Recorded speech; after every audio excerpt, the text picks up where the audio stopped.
Hello, everyone. Welcome to Brainwaves, to take two of my interview with Dr. Cyndi Shannon Weickert and Dr. Tom Weickert. As you may know, the cognitive symptoms of schizophrenia are among the greatest challenges for recovery for people who live with the disease. And Drs. Cyndi Shannon and Tom Weickert are pursuing ways to improve lives by improving cognition for patients with schizophrenia. They're a married couple of neuroscientists working with Neuroscience Research Australia. And if you've ever seen Cyndi's TED Talk, you'll know just how close to their hearts research on schizophrenia is. Now, they've recently completed a clinical trial on an estrogen receptor modulating drug called raloxifene, which has shown promising results. And they're here with us today to share about their trial, the results of the trial, and also what the trial might mean for patients with schizophrenia. So, Cyndi and Tom, thank you so much for being with us on Brainwaves today. Thanks for having us, Brendan. Yeah, thanks for having us, Brandon. Absolutely. Okay, so a few questions for you. The story of how you two came together to work on this research is a really deep and meaningful one. Can you please share with us a little bit about how you came to work on this research? Go ahead, Cyndi. Well, for me, I became interested in schizophrenia because my twin brother developed the disease at age 17. And I watched him struggle with the symptoms of the disease and with the treatments that were being offered at the time. And he actually described to me at one point that he felt the medicines that he was taking were like poison. And they made him pace, and he developed tardive dyskinesia, and then he put on a lot of weight. And I guess, not all of that happened at once, but feeling him struggle and seeing him lose his potential to actually do things that he dreamed of doing, like achieving in school and getting married and having children, and realizing that the medicines weren't restoring him to his full potential, motivated me to try to understand what was the underlying biological basis for his brain disease and to try to help the doctors have more available treatments that would be more effective for people that are suffering from schizophrenia. And for Tom? Yeah, well, for me, I wanted to do research, and I met Cyndi, and then she's very inspirational, and I just thought that this was, and I also met her brother, and so it was very sad to see her brother not be up to his potential that he should have been up to. So yeah, I felt that this was not only a good cause, but this was a very good area to be in, and I could help in some way. So that was sort of my angle. Fantastic. That's a wonderful story here. And so the evidence that motivated you guys to do a clinical trial of a sex hormone receptor modulator to treat schizophrenia is pretty easy to understand. I mean, when somebody's in adolescence, that's when sex hormones have a large effect on their brain development, and that's around the time that schizophrenia begins. And also, men have a higher prevalence of schizophrenia than women, and as you said in your TED Talk, women who become pregnant when they have schizophrenia, their symptoms tend to remit, which is pretty amazing, So, so do you feel that sex hormone-related aspects of schizophrenia are under-investigated? And if so, why do you think that's the case? I think particularly the underlying biological basis of the sex hormone response is under-investigated in the brains of people with schizophrenia. And that's my angle, to consider it from the basic neurobiology. And I guess from the perspective of being a scientist, we have to kind of put it in the context of what the neuroscientists and the endocrinologists were thinking when they thought about sex hormone action in the brain. And initially they were thinking about it more in the control of reproductive behavior. So things like lordosis or reproductive receptivity, and thinking about sex hormone action in the hypothalamus. When we think about schizophrenia from a clinical perspective, we think about it impacting higher level cognitive thought, language, motivation, things that aren't necessarily or at least traditionally by scientists, weren't thought of in terms of being that related to sex hormones. Of course, in the last decade or so, we know that sex hormones have a very broad effect neurobiologically and can impact the hippocampus, impact memory, and impact cortex. But I guess it takes a while for discoveries in the basic sciences to sort of be applied in human disease in the context of psychiatry. What's your perspective, Tom? Yeah, well, so from the clinical perspective, and I guess from the view of people who may have been treating people with schizophrenia, I guess the dopamine hypothesis loomed very large. And so dopamine is a fast-acting neurotransmitter, and so by treating people through the current sort of antipsychotic medications, which act on the dopamine receptors, then that was sort of the way to go. There was some improvement in people by using that method, and so most treatments now that are available are some sort of derivation of that, and so they stuck with sort of what was working and haven't tried new things to a large extent until more recently. Yeah, so that kind of thinking did dominate the field probably since the late 1950s, 1960s, and most of the new compounds were actually derivatives, like Tom says, of the the D2 receptor blockers, which was based on a chance discovery, not necessarily based on any known biology.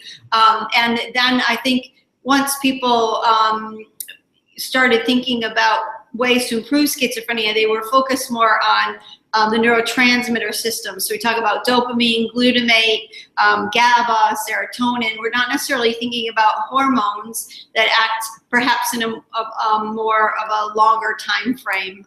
So I guess, were some clinical observations and some pioneers in the field that thought about using estrogen in postmenopausal women who can first come down with their symptoms of schizophrenia quite late in life. And the idea was to replace the hormones. And that was shown to be a benefit in individuals in terms of helping them overcome their symptoms faster if they were used as adjunctives to the antipsychotics. And that was work by Anita Riker-Rossler in Europe and Jayshree Kulkarni in Australia. So I think what's novel about our study is we're using it in men, and we're using it earlier in the course of the disease, and we're not necessarily using estrogen. Remember, we're using a selective estrogen receptor modulator, and the reason why is because we found that there's abnormal estrogen receptor in the brains of both men and women with schizophrenia.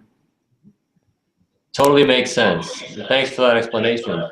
So now that you've done this trial and completed it, and you published your results, I'm curious, can you please share with our viewers what therapeutic effects you found with the raloxifene trial and what side effects you found? Okay, right. So I guess in terms of the effects that we found, the main thing that we were studying or looking at for an outcome was cognition. And so there's different aspects of cognition, of course. And so one of the aspects of cognition was attention, that showed improvement in both men and women, and the other was memory. And so those were the two main aspects of cognition that showed improvements. We also did look at symptoms to see if there was an improvement in symptoms, but we saw improvement in symptoms in both the active form of the treatment, which I should mention is, I think Cyndi already mentioned this, it was an adjunctive treatment or an additional treatment to their antipsychotic medications. So everybody still stayed on their antipsychotic medications. So we didn't find any improvement with the raloxifene treatment that was above and beyond the placebo arm of this trial. So in terms of symptoms? Yeah, in terms of the symptoms, absolutely. So there was some improvement, like I say, there was some improvement with the symptoms, but it was similar to what we saw in terms of the placebo arm, because people were on both the active and the placebo at different times. And in terms of the cognition, though, there was definitely fairly large effects or beneficial effects in terms of improving the both memory and attention in both men and women. But we should probably put the lack of improvement in symptoms in a perspective. That was not the primary aim of our study. Right. So we did not enroll people that were at the most severe point in their illness or were most symptomatic. In fact, we chose people that had a more mild symptomatic profile. And that's because you want to actually have those symptoms, you know, attenuated to a certain extent to allow the cognition to be able to improve. So if you selected people that were very symptomatic, that we might not be able to see the benefit of the raloxifene as well, perhaps. So I think, you know, knowing what your primary aim is in the study, it makes a difference in how you design the study and how you interpret the findings. Makes sense, yeah. Did you find any side effects to speak of? Right. In terms of the side effects, I think the most common side effect was sort of like digestive distress, perhaps, you know, so maybe like stomach cramps or maybe some mild diarrhea or something like that, whereas most people sort of, I guess, could tolerate that a little bit, and there was maybe a few people who might have dropped out for that reason. We had a very good sort of compliance rate, and most of the people stayed in the study, so I think there was 97 people that entered the study, and we've completed about 80 people out of those 97, so most people were able to complete the trial.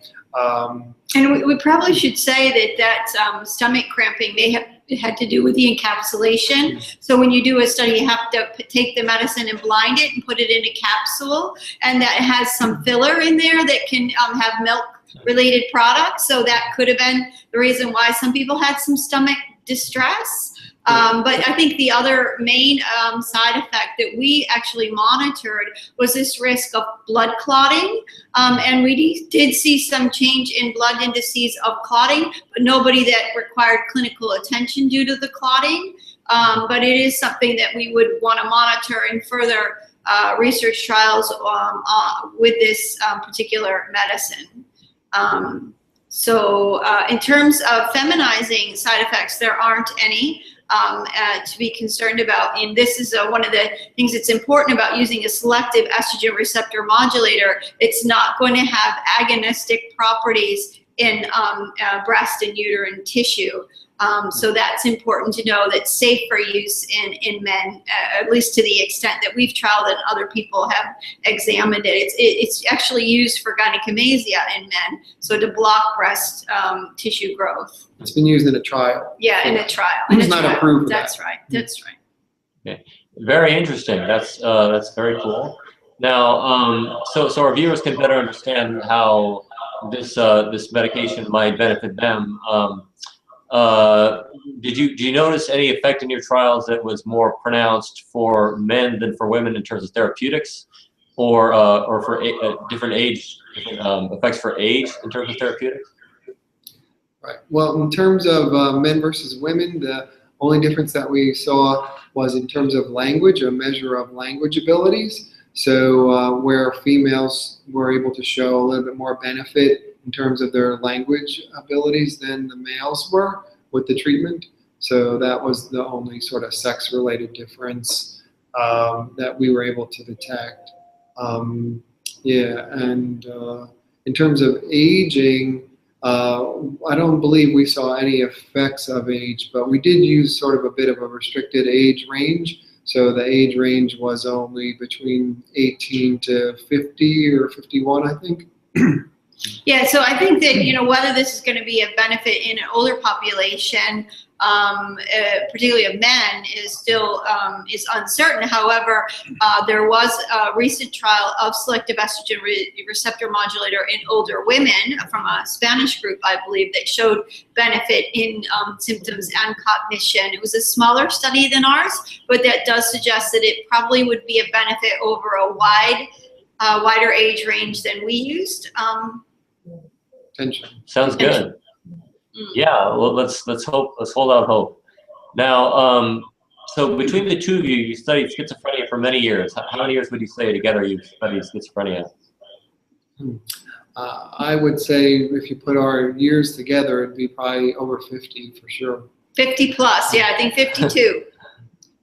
Congratulations, that's a huge number. And so what would you each say is the discovery that has most inspired hope in you for better outcomes for patients soon?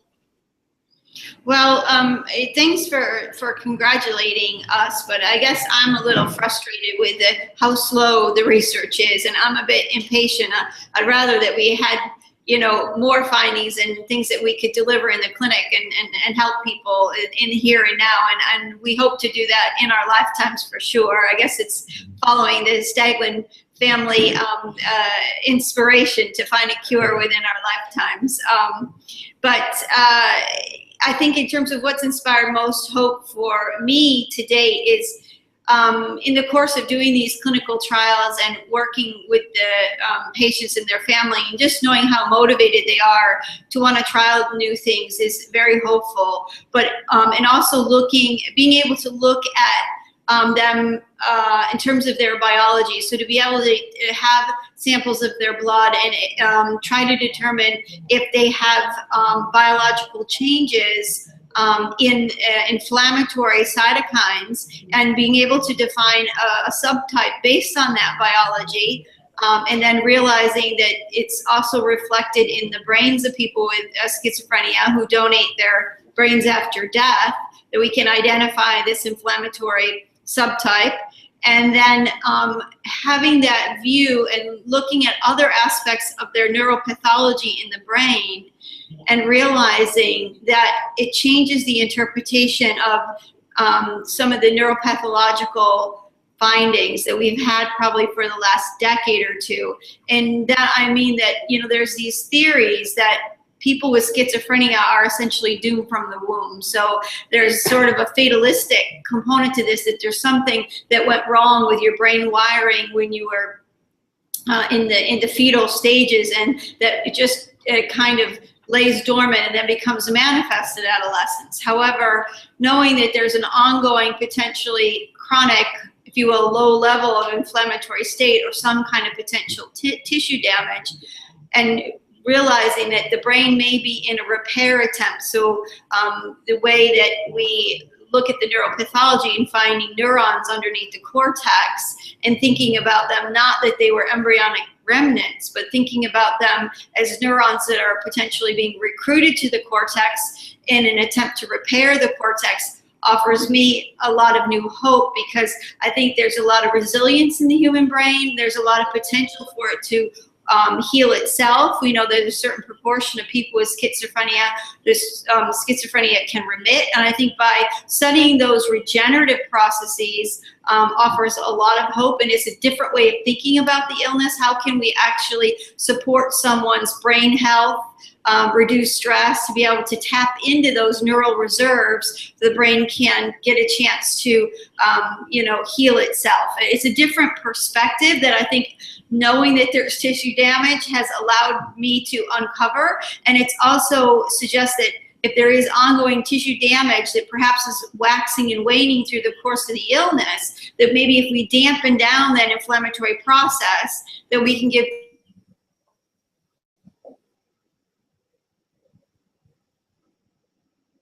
that subset that's in this chronic immune state, and that we can use biology to define that group, and that we can rethink about our therapy in terms of tapping into the resilience factor of the human brain. That was a long-winded answer. Sorry about that. No, that's really helpful, Sandy. Yeah, do you have a perspective, Tom?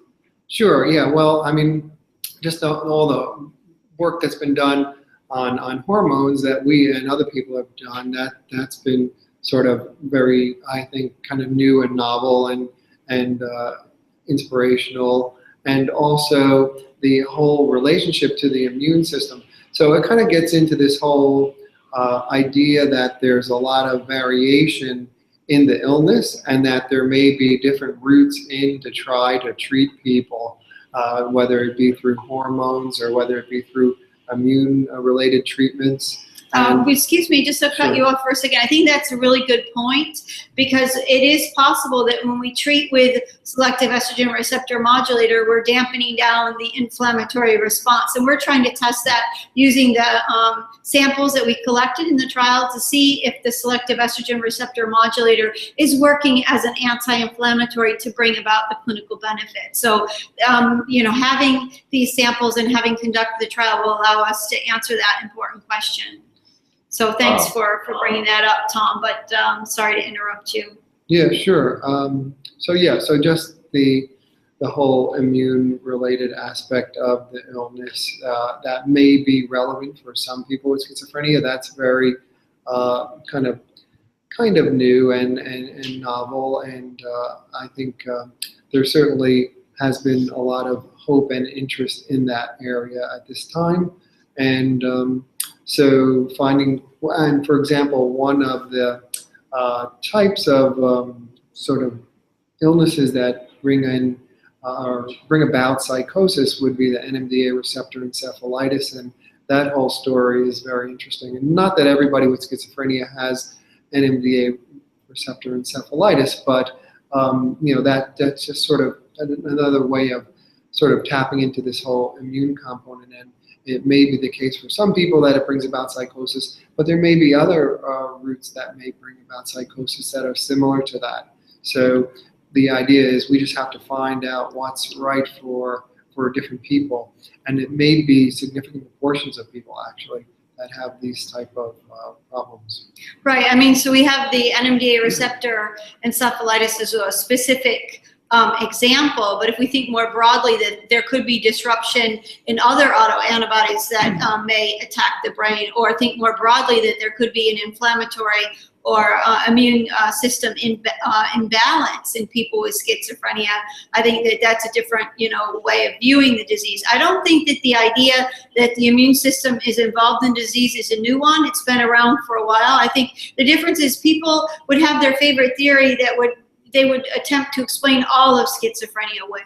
And I think, you know, that's why it's really important to think about sort of subgroups of people with schizophrenia that have different biological basis. And I guess that, for me, is what's offering the most hope, is that we can stop arguing with each other. Well, it's dopamine, or it's glutamate, it's hormones, it's immune factors. It could be all things. And we just need to figure out, focus on which biological aspects that we think are most critical or are going to count for perhaps a larger percentage of the people with schizophrenia, and then aim our therapies at that particular slice of the pie, if you will. And I think that's what Tom and I are doing in our next clinical trial. We're actually using a biological agent, a monoclonal antibody, to dampen down the peripheral immune activation to see if it'll bring about benefit to symptoms and cognition. But our primary aim in that study is actually symptoms of people with schizophrenia. Mm-hmm. And the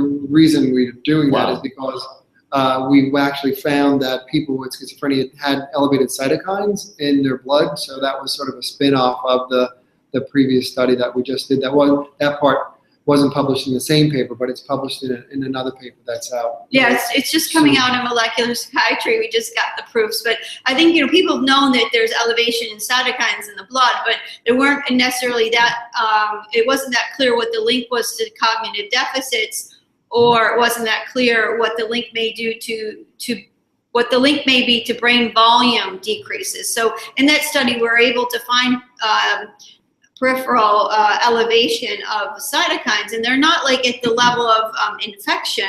They're at this low level of chronic elevation, if you will. So it's not just looking for a diagnostic difference where you just take schizophrenia versus control and ask, is this cytokine level different? It's actually using a panel of immune markers and identifying people that have a pattern of change or a whole cluster of change overall. Because at any one moment in time, somebody can have different varieties of cytokines elevated, because these things work in cascades. And you know, as soon as you get an elevation in one, you'll get a reaction that tries to dampen that down. So if you think very dynamically, it doesn't make sense to focus on any one cytokine. And the other thing is that not everybody with schizophrenia is going to be an in an inflamed state all of the time. So you actually have to identify the subgroup that's actually in the inflamed state. And the other issue that people struggle with this idea is that we can find evidence of increased inflammation even in people without schizophrenia, and these would be our control group. But you've got to remember that the immune system can get involved with a variety of organs. We can have it in our joints with arthritis, we can have asthma, it could be in our lungs, it could be in our heart. And when we have inflammatory changes and the immune system gets involved, it's usually not a good thing. It usually can exacerbate tissue damage, exacerbate pathology. So in the case of people with schizophrenia, we know that there's something wrong with their behavior, with their thinking, and if we find inflammation, we think that relates to potential inflammatory changes that are happening in their brain. And so it's not that it has to be specific to schizophrenia.